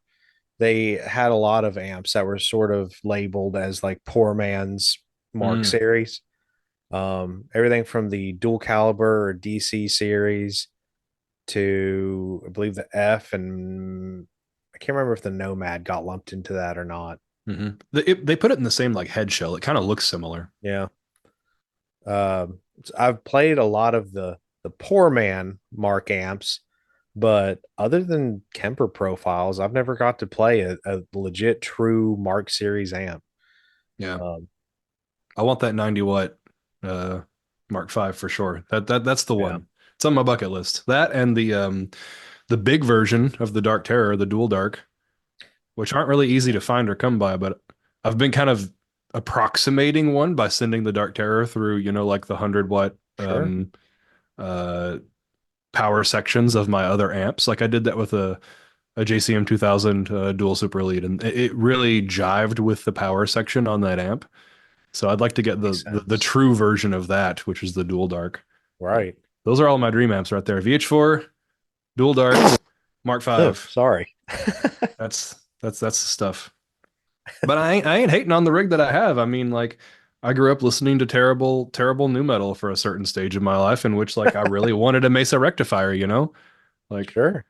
I would tolerate the sound of Disturbed playing so that I could listen to that rectifier. And I was like, man, that guitar tone sounds great. This is an awful band, but that guitar tone sounds great. They're not awful. They're actually they're like very talented, like one of the more talented vocalists in that Yeah. style for sure. But like the atmosphere they crafted was like of a particular era for sure. So yeah, I'm not hating on the rigs that I have, but those are the rigs Sure. I'd like to have. No, that's funny. I had a revision F dual rectifier for like 10 years. That was my rig forever. And that was like my end all be all for until I until it wasn't. Um but I don't even remember what band it was that got me so obsessed with the Mesa. Maybe Strapping Young Lad, Okay. maybe. I just early 2000s metal bands in Yeah. general. Everyone was Devin's either, a freak though. Like anything that he oh played yeah, through would sound incredible. for sure. Like he used to run like a dual rig that I wanted so bad, and it was like a rectifier and a stiletto. Oh, Um, and I can't remember. I think he used the rectifier as his rhythm tone and the stiletto maybe for leads, okay. something like that. I don't even remember. I have to go. Interesting. Yeah, it was an old video. He still had the skullet. Um, but yeah, no, I just maybe Devin, maybe Cannibal, and just everyone in the early 2000s was either playing like a 5150 Hmm. if you were like working class, and if you had a little bit of money, you had a rectifier. That's kind of Right. how it felt like it went. I hate to say this, but like I don't love the sound of most PV amps in the room. Like Fair. I really like the sound of the 5150 recorded. Like 5150 through, a Mesa Cab Vintage 30s SM57 is like the sound, you know? Yeah, Like that is the sound. And I love to hear that sound on records, but when I'm hearing my fingers playing that sound, I don't like it. It's the that's fair. strangest thing, but there's something about the power section of PVs that like I have never personally vibed with. Yeah. They I don't know. I think I'm just tired of hearing them. Hmm. Uh kind of for that reason. And every time I play one, there's just something about it. I'm just like, yeah, like it's fine. Like I wouldn't turn it down or anything, but Yeah, but um, they're hard to make sound like bad right. bad. Like you can almost just sit there and like turn all the knobs to just some stupid configuration and it still works. Um, but yeah, it's just kind of boring, kind of flat. Don't sound all that particularly big to me. Yeah. But then again, I mean, like I was mentioning Behemoth earlier when I was talking about nice records. Their the Satanist record is one of the best sounding records in the genre, in my opinion. Like I love the sound of that record. It does sound It's great. just mixed so well. Yeah. And I reference that mix for every single record of ours that I mix, and I don't ever get anywhere near what that record is. Like that's not what my stuff sounds like, so it's never going to really successfully work as a reference record for me. But like I just want to kind of like have some things, especially the bass tone, kind of fit a similar slot. But yeah, apparently they used that exact setup that I was just talking about, the 5150 for the guitar tone. And like when you hear the guitars soloed on that record, you're just like, that actually does sound like crap, doesn't it? Like that's not a good positive sounding guitar tone. It's not something that would inspire me in a room. But Yeah. like you hear it on a record like that, and they record so very well. Yeah. probably something if it was like I had something reamped through it Hmm. and I could hear it in a mix, you know. Right. Like you recorded with an amp Yeah. that made you feel good. Yeah. And then you take that DI and you put it through. That's probably what everybody does when we leave the studio with our Bogners and our angles anyway. They just put it through their 5150 after we're gone. Yeah. And then that's how they mix the record. They Dr. Midnight us. Um, quick redirect. What I'm just kind of curious, what first got you, was it what was your first musical inspiration basically? Like music in general. Oh, that is a tough one. And I feel like it's going to be a long conversation. Is it possible for me to abandon you for one moment for the restroom? Yeah, absolutely. And Take it. then I will come back and hit that up. Yeah, we will take a All right. quick intermission here. Yeah. So I actually, believe it or not, I remember this moment very, very specifically. I was about 8 years old. I was at a house party at my uncle's house, and he had like this big house stereo system, and he put on Crazy Train. And it's the first time I had ever heard that song or record, and I was completely blown away by it. Like I had never heard anything like that in my life. Like the guitar in particular to me sounded like it sounded so alive and like it was just trying to like just rip out of the speakers, like it was such a lively guitar sound. And obviously the playing was phenomenal and it was like it literally at that moment that I was like I got to figure out this guitar thing. Like I got to get a guitar. And after a few years of bothering my family to finally buy me an electric guitar, my grandma got me one from the Fingerhut catalog, and I started playing when I was about 11. Yeah, so it was because of that one moment of hearing Crazy Train. Now I had been inundated with this stuff since I was alive. Like I was listening to the first Black Sabbath record like in utero. Nice. Um, and I grew up on Black Sabbath and Led Zeppelin and Pink Floyd and Deep Purple and like that was my childhood, like my up until my 11 or 12-year-old experience. So all of that stuff was already in there, but like it was really Randy's playing and Crazy Train and that record that pushed it over the edge for me. And I was like, I got to get into this stuff. So that's when I initially started playing, and I learned very quickly because at that time I was listening to like when I started playing, I was listening at that point to like Metallica and Iron Maiden and stuff like that. And I realized that there was just no possibility I was going to be able to play that stuff. Hmm. Like I was just like, this is way beyond anywhere I'm going to be in the next few years. But I had also been listening to like things that were new at the time, like the Seattle sound grunge bands, like you think of like Nirvana and Pearl Jam and Temple of the Dog and Alice in Chains and like those sorts of bands.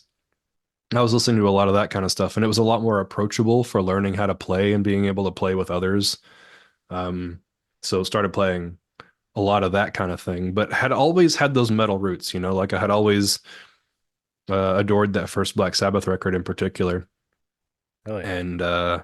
and again with like Metallica and Iron Maiden and stuff like that. So I knew I wanted to come back to that when I was able to do it, Hmm. and it just took a lot of playing to get there because that stuff is like you don't think about it as being too hard because there's these technical death metal bands and like these incredible players, these Sure. days, and with they have YouTube channels and demonstrate how they do it and everything. But like even just like I remember listening to one, and I was the bridge of one. I was like that palm mute part, which isn't even that fast when I hear it now, you know, but Yeah. just that dun, dun. I remember thinking when I was that age, I was like, if I could just play that, like if I could get that fast with my like, my picking, then surely I could do anything.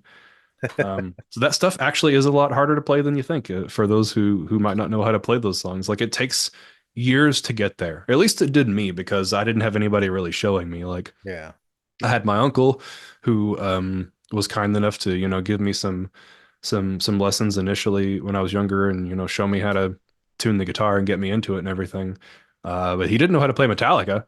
Like that didn't help me there. Yeah. Um, so yeah, that was kind of the trajectory. It was all in some form or factor because of Ozzy and his various records and excellent guitar players. Let's not even get into Jake E because that stuff is stuff that I still really struggle with. Yeah. Like being able to these players, man, you just can't imitate them. Like you cannot play No. like Randy or Jake or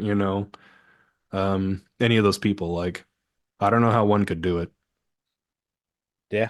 I at least as far as lead playing, I think I was trying to emulate and cop Zach Wild's style since I was Hmm. like 15. Uh, Zach was what inspired me to like actually work on like lead chops and stuff. Um, Still not there. And what was your first black metal band or record? Oh yeah. So I was playing I was probably like 16 at this point, and I was playing in this what we just called death metal band, because we just didn't know any better, you know. Um I was like tuned to like drop B, playing with my crate GX 130C, like, it was that kind of thing. Oh yeah, I had a metal zone in front of it probably. sounds actually like a pretty sick rig. I was going into a 215 kicker cab it was like a car audio cab that I just happened to have, you know? So Fantastic. all of my bandmates would make fun of me because they were like, Ricky, why are you rigging all of this stuff up and why is it smoking? It's a Um, great slam and or black metal rig. True. I wish I had a GX130C now. Like, I still feel like the sound in my head is probably that amp, you know? Like, however nice my gear gets, that's probably the sound in my head. Well, they only cost about 5 times what you probably paid for it back in the day, but Right. Exactly. yeah. Anyhow, Yeah. so I was playing in that band, and I played with this drummer at the time, and he was also into black metal, and he lent me a few black metal records because, again, when I was 16, I had never really truly listened to it, and I would just make fun of black metal. We would do this thing in our rehearsal room in which, like, when the phone rang, this was like the era of landline phones. When the phone rang, I would just look over at my drummer and he would go, "Tss, tss, tss," and we would just start blasting. Like that wasn't the kind of music that we played necessarily. And I was just playing like minors and picking them as fast as I could, you know? And like that was the sound of black metal to me when I was 16. But he actually like cared about the genre. So he Yeah. eventually lent me a few records. And those records, I'm pretty sure, were Old Man's Child, Pagan Prosperity. He lent me Emperor, Anthems to the Welkin at Dusk, and then I later picked up Nightside Eclipse. Um, and there were a few others. I don't recall exactly what they were, but that's kind of the realm that I started in is like the prettier sounding second wave black metal. Like that's where I started. Sure. Never got into Cradle of Filth. No offense to them, nothing wrong with it. It was just like that was a little too pretty for me. Like It is. It's I had typo negative for that sound already. Like I didn't yeah. need something else. Um, Cradle is like going more almost into the goth kind yeah, of thing than it is which again, actually. nobody's going to top typo negative for that. So I felt like I Yeah. didn't even need to try. You Um, like the real old like demo era Cradle is a bit cooler and like a little I don't know bit if I've heard a lot of it. it's a bit raunchier sounding. It's not so pretty. Um Honestly, parts of it almost sound like old like napalm like old napalm death era grindcore like Okay, in sections. It's a little bit more like chaotic sounding. Um interesting. yeah, I should check it out. it's weird because the trajectory that band went with how like polished it got, you know? They just came out with a new record not too long ago, just a Yeah, few months back, which I yeah, listened to and I was like, this is a perfect record. You can't fault it. I don't love it. sure. That's fair. Um that So I started out listening to those like those pretty second wave black metal bands, and then eventually over time, kind of like uh I guess graduated into what I would consider the more extreme ones. So like the stuff that I still listen to today is stuff like, like Mayhem, Gorgoroth, Dissection, some Emperor, Immortal, Dark Throne, Satyricon, Enslaved. And there's a lot of that stuff that we pull. for Cavasum too. Like, um, people constantly compare us to Mayhem, and I don't know whether to take it as a compliment or an insult when they do. But that's we haven't neither of us have killed any of our other band members at this point, so I don't think we're living up to the comparison, honestly. But we get that comparison a lot, and stuff like you were talking about, like with Marduk, we get stuff like that, and we're inspired by stuff like that, and Bathory and Celtic Frost, and I like some newer stuff that's in the genre too. Like I mentioned, Behemoth and Mugwa is a big one that's an inspiration for us. I like Murg a lot. Outra is a really good one. So that's the kind of thing that ultimately I found myself on right now, and it might kind of be the end game for me because like I originally started seeking stuff like that out because it was the most extreme version of that thing, you know, like I couldn't Sure. find music that was faster and meaner and darker than that. And that's what Yeah. I wanted to do in music. Like I'm not a hyper aggressive or super energetic person. Like that's just not my physical persona. So like there has to be some place where those feelings go, right? And for me, it was this music. Yeah. And I do feel like there's stuff that's more extreme than this music that I've listed. Like these tech death players of today, like you listen to music like Vitriol or like the stuff that I was talking about, like with Aborted, and those people are playing with more fury than I'm playing with. There's no doubt about it. Like they are they are using and abusing their instruments in ways that I'm not, you know. Um, so I do feel like music has become more extreme than those bands that I've mentioned, but um, this is just the vibe that I like, you know. I enjoy the vibe of black metal. Like it has a persona that suits me more so than some of the more extreme than black metal bands do. Right. No, absolutely. Um, kind of going back to something you mentioned a second ago, um, the comparisons with Mayhem. Yeah, Can't help but wonder. I wonder which version of Mayhem they had in mind. true, because there's so many. Yeah. Like uh De Mysteria Stump Satanas is like the record everybody thinks of when they think of Sure. Mayhem. And like I listen to that record, it's fine. And I listen to the stuff that, Dead did with them as well, and that's fine. The album that really resonates with me though is Chimera.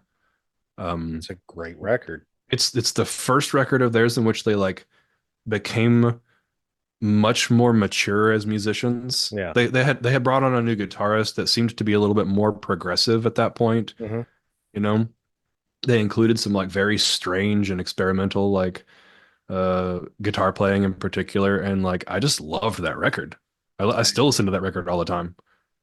I picked up a Crate Blue Voodoo 120 just because Blasphemer said that was his go-to amp back in those days. Nice. And I was like, all right, it's good enough for him. Found Yeah. it. Yeah.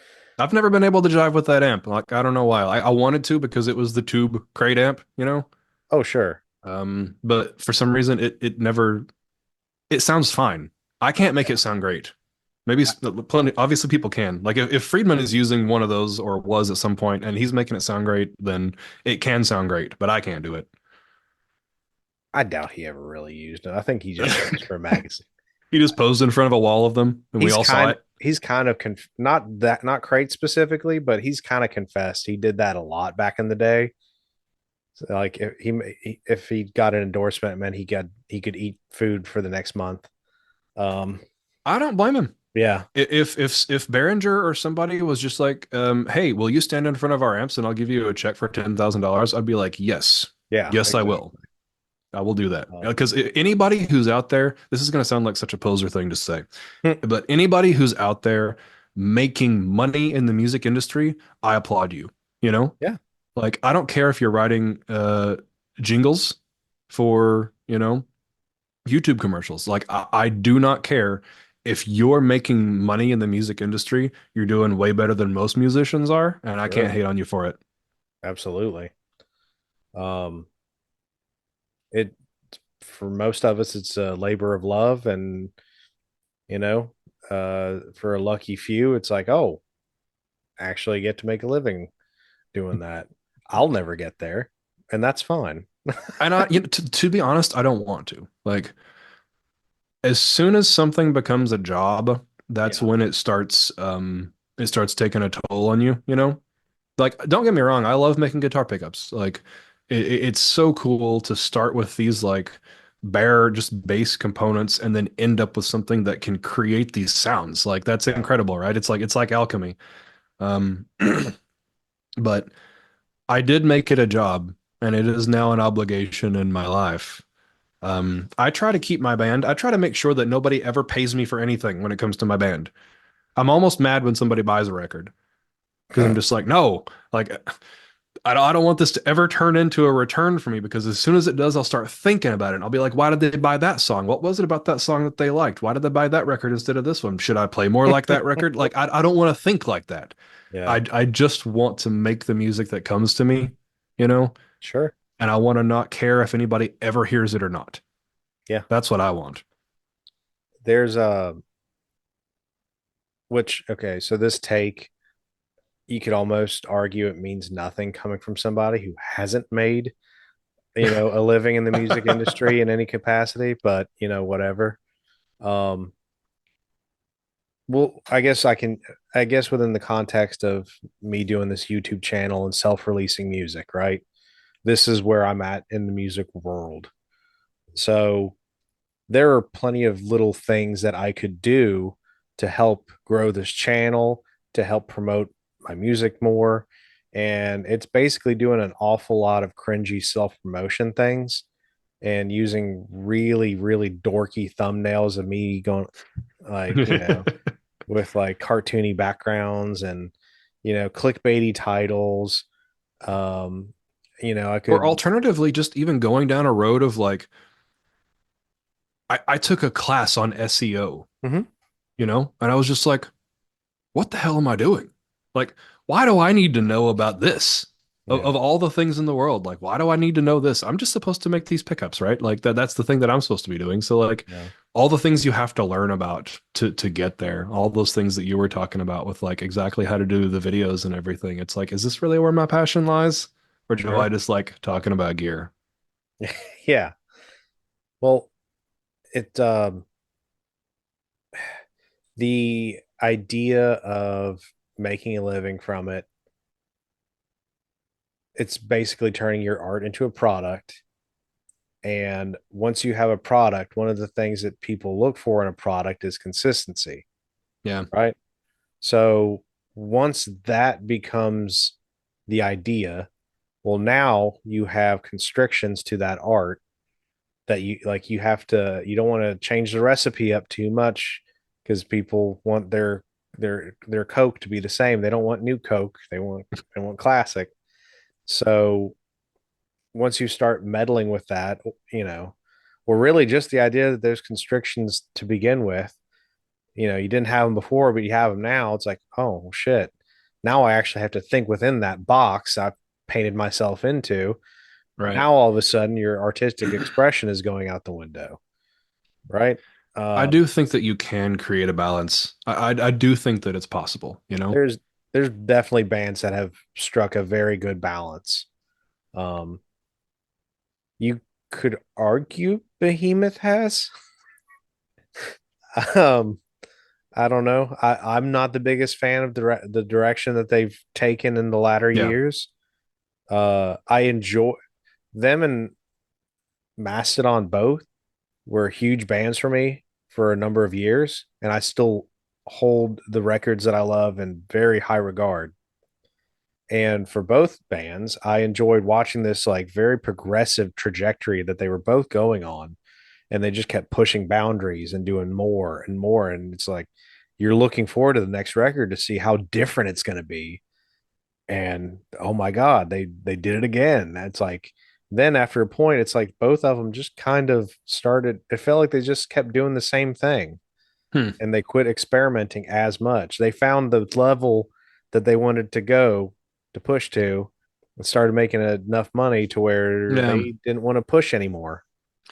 And that's still their product, like that's Yeah, still their style. Even like in talking about Behemoth, for instance, if we're talking about like, I loved you at your darkest sounds to me identical to the Satanist. Like I can't tell a difference exactly. between those. It almost feels like it was B-sides or something from the Satanist. I don't think it Yeah, was, but it feels kind of like that.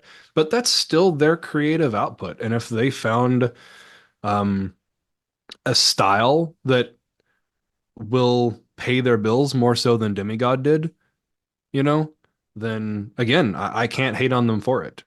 I don't know uh, how true or valid or like passionately they feel about the riffs that they're writing or whatever. Like, I don't know if it's as engaging for them. right. Um, but again, I can't hate on anybody who's successful in music, even if it's not Yeah. my speed as much. Well, they haven't quit, so I imagine they're at least happy enough.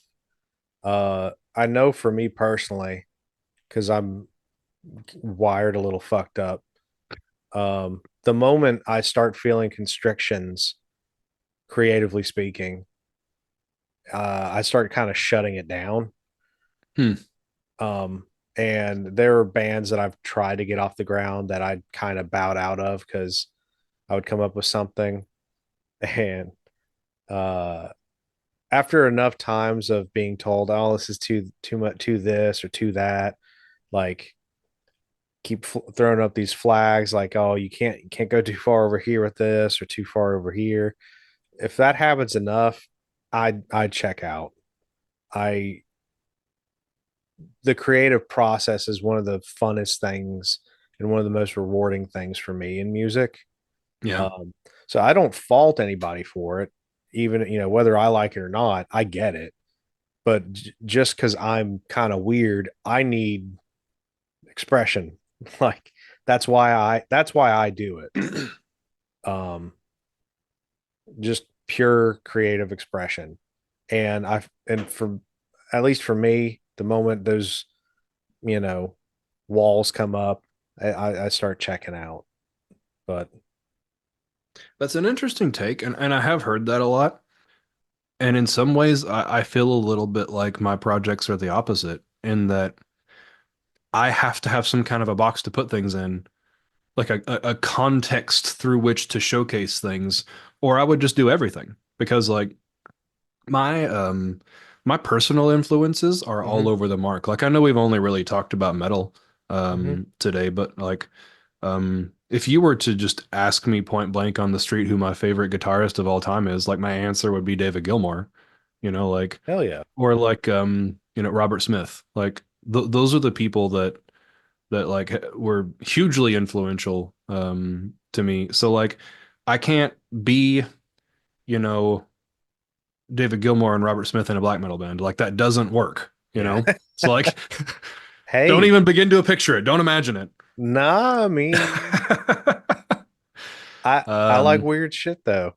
so I have to have a box to put things into just so that I can produce. Like so with my band, for instance, I put it into the sort of like rough category of black metal. Like, oh, we're gonna be roughly a black metal band. Like, yeah, we're gonna do some experimental stuff, and yeah, I'm gonna pull from my influences and everything, but like that's going to be the language that we speak, is black metal.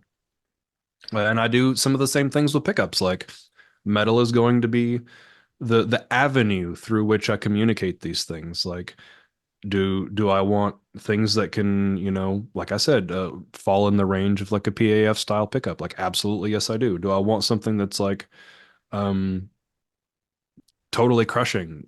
Yes, absolutely. Do I want seven different kinds of different flavors of regular old humbuckers? Yeah, of course I do. hmm Um, do I want to get weird and experimental? Yeah. Do I want to make some single coils or bass pickups? Yeah, absolutely. Like, I want to do all these things and I do all of these things. But it happens through the median of metal. hmm I will make you the metalist single coil pickup you have ever seen or heard. And I have to have that kind of box to put things in, or I feel like I would be sort of all over the place. Yeah, Like I wouldn't have a cohesive string throughout it all. that equally valid. Um, Sometimes you kind of have to filter it down somehow through something. Yeah. No, I get that too. Um, and I'm hell, I'm sure I do that to an extent. Um, but yeah, I guess to keep everything from turning into some kind of weird genre bending Yeah. free for all, where everything sounds like Between the Buried and Me or something. Uh yeah, you kind of have to at least come up with some kind of ballpark. Um I don't know. I guess yeah, I dream of a day in everyone's which I brain wouldn't have works. to. Yeah. You know, Was it? like I dream of a day in which I wouldn't have to. Like Yeah. I think about bands like the Beatles or like Fleetwood Mac, Hmm. and those people literally just played what came to them. Right. And stylistically, it was all over the place, you know? Yeah. They had songs even on one record that were just wildly different than other songs. And like even the production sounded different on different songs, because they had such different instruments or different like timbres or tonalities or whatever. And like I really respect and appreciate people that can do that because like I have never done that in my life. Like I've Yeah. never just played whatever came to me and didn't think for a moment like, does this make some kind of a sense? Is this creating a cohesive theme? Like those are the sorts of things that I think when I play, and it feels like it would be very liberating to just play. And I have no idea what that's like. I think part of it might be that you're not ADHD like me. I What think is that your experience like? Like, what does it feel like to you when you play? good question. Um, it's not normal. Um, I I haven't really talked to anybody else that has this. Uh, but basically, I will make a time that I'm going to go create something, usually for like a demo, or maybe I'm writing. Here lately, I've written a few things just for myself.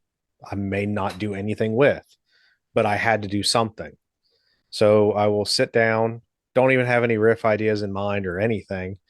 Maybe I hear something in my head, Hmm. theme, or maybe I just know what guitar I want to use, and I'll just start playing, and I have maybe even a beat or a type of rhythm in my head, and I tend to sit here with MIDI drums and a guitar in lap, and I'm kind of writing both at the same time.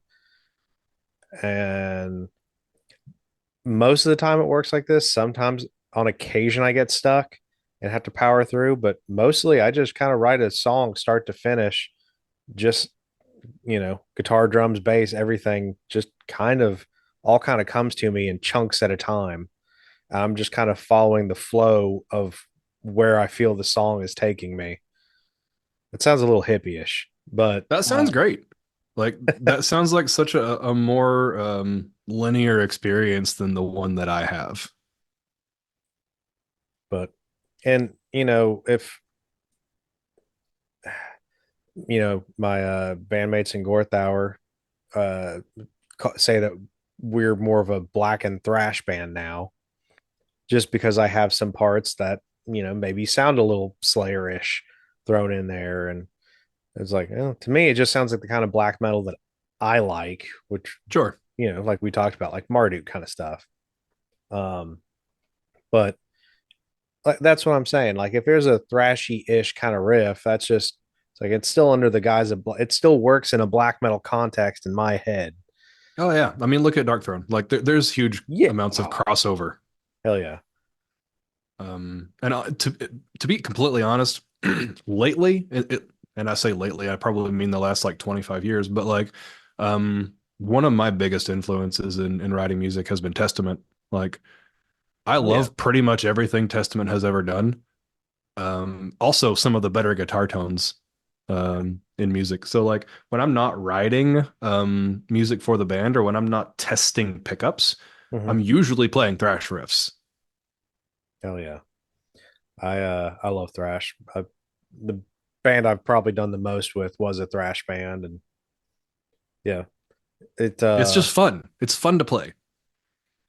well, and it's also sort of like the to me, it's kind of the primordial soup that all the other metal genres have crawled out of, you know? Technically, yes, there's older stuff, go back to like Priest and early Maiden, stuff like that. But Hmm. for me, everything kind of starts with like Exodus and Metallica or, Sodom, Creator, whatever. Okay. Whoever your big four might be, it doesn't matter. You get the Right.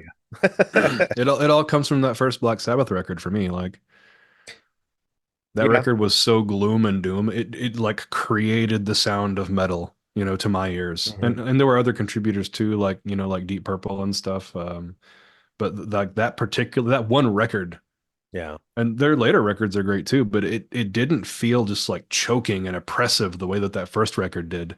True. Um, so it was that one record for me. I like it. In my opinion, that one record created metal. Hell yeah. Um, this is man, this has been so much fun that time has kind of gotten away from me. It's true. We're over 2 hours in now. Yeah. So since we kind of mentioned records there, Hmm. we'll kind of go into our home run stretch All here right. with your top four, your Mount Rushmore of bands or albums. This is not a good question for me because like it varies so much. Would it help if we narrowed it down to genre? Um, okay. How Top. about black metal? See, that this is the kind of box that I needed because if you start asking me like what is my favorite records, I'm gonna be like, okay. Actually, let me just go ahead and start there to show you how insane it's gonna sound. Okay. Um, top favorite records. Perfect records. This is my qualifiers. Perfect records that don't have any songs that I don't like on them. You know, Okay. every song has to like contribute something. Sure. Here's the first handful of things that come to my mind. The Cure, Disintegration. Disintegration is an experience. You can't just pop in and out of it. Yeah. You have to go on that trip. Um, Counting Crows, August and Everything After. I think that's a perfect record and one that I still listen to a lot today. Okay. Um, you can see how this is all over the place. I like it. Violator, Depeche Mode, I think is one of the best records ever made in the history of records. I love Depeche Mode. Uh, what else? Tool, Anima. That was one again that I lived and breathed to that record. I became that record for many years of my life. Um, there's so many, like I said, and you can see that they're all over the place. Like Dirt, Alice in Chains, perfect record. You Yeah. you can't get any better than that record. Hmm. Uh, if we were narrowing it down to metal, I would say that first Black Sabbath record for sure. Hell yeah. Um, I really like Leprosy, the Death record. Like that was a formative one for me. I don't think it's like necessarily their best record, but like I really liked that one, and that one turned me on to a lot of their stuff. So I'd mention that one too. Um, Several Metallica records. Like I listened to probably Master of Puppets and Ride the Lightning the most. Yeah. Um, I listened to the Black Album quite a lot too. I kind of fell off after that. No offense to them, like they've made many great records since then, but like those were the ones that really caught me. Sure. Um, and then if you narrow it down further to black metal, like um, it's gonna be stuff like Dissection, Storm of the Lights Bane. I really like that one a lot. Several Gorgoroth records. Um, I even I think that the Gaul era Gorgoroth is probably the one that I vibe with the most. Though some pest stuff is really good, and I forget his name, but the vocalist they had for Instinctus Bestialis was also he was a very good vocalist, and like that was a good record. Um, but Mayhem, De Mysterious Dum Satanas, and Chimera, both great, very very different, but very very very great albums. Um, Emperor. I'm essentially going back through my list again of like, all of my favorite black metal bands. Sure. But you can kind of start to get a feel for where things are landing. I did Yeah, not answer absolutely. your question succinctly at all. I'm sorry. Totally fine. Totally All over fine. the place. Everything from Counting Crows to Mayhem. There is where we went. I love it. I always say Frank Zappa is my favorite musician of all time, Yes. so that just shows the scope there. But Ricky, dude, I can't thank you enough for coming on the show. This has been a blast. Yeah, thank you. Appreciate Uh, you having me. Absolutely. Anything you want to plug before we hop off here, real quick? Uh, there's 10 million things that I could plug because like this is such a cool industry, like Sure. there's so many cool makers out there. There's so many cool like boutique pickup builders and there's so many cool like local guitar shops and so many incredible luthiers that I've worked with. Um, so many amazing bands. We've talked about so many of them already, so I'm not going to bore everybody by going back through a list. So I'll just stick with the basics and say, um, check out arcanapickups.com. Take a look at it on Instagram. Listen to some sound samples. See what you think. You will find a pickup that metals for you if you want your pickup to metal for sure. No matter whether you play a Strat or a Tele or a humbucker guitar. Take a look at that Claymore in particular, since we're gonna do the uh the 20% off Claymore deal for 30 days after this airs. So again, RODM20OFF for the code to get 20% off of that one. Yeah, and thanks so much for hanging out and listening to us talk about bands and gear for this long. You're all real troopers.